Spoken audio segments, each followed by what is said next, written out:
ಈ ಪಟ್ಟಣಕ್ಕೆ ಏನಾಯಿತು?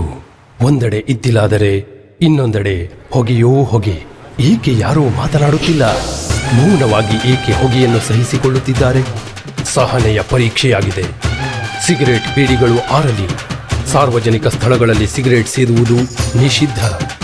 ಉಲ್ಲಂಘನೆ ಮಾಡಿದರೆ ದಂಡ ವಿಧಿಸಲಾಗುವುದು. ಧೂಮ್ರಪಾನವನ್ನು ಮಾಡದಿರಿ, ಮಾಡಲು ಬಿಡದಿರಿ. ಧೂಮ್ರಪಾನಕ್ಕೆ ಬೆಲೆ ತೆರಬೇಕಾದೀತು. ಬೆಲೆ ತೆರಬೇಕಾದೀತು. ಬೆಲೆ ತೆರಬೇಕಾದೀತು.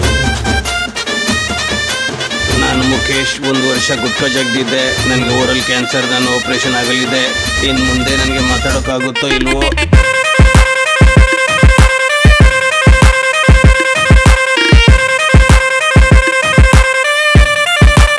ದುರಾದೃಷ್ಟವೆಂದರೆ ಮುಖೇಶ್ರನ್ನು ಉಳಿಸಲಾಗಲಿಲ್ಲ.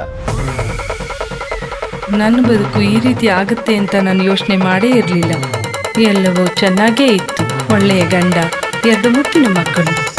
ಆದರೆ ತಂಬಾಕು ಎಲ್ಲವನ್ನೂ ಕೆಡಿಸಿಬಿಡ್ತು. ಇನ್ನು ಯಾವುದೂ ಮೊದಲಿನ ಥರ ಇರಕ್ಕಾಗಲ್ಲ.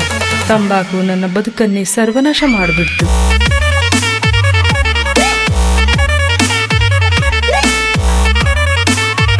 ಗುಟ್ಕಾ, ತಂಬಾಕು ನಿಮ್ಮ ಬದುಕನ್ನು ನಾಶ ಮಾಡುತ್ತವೆ.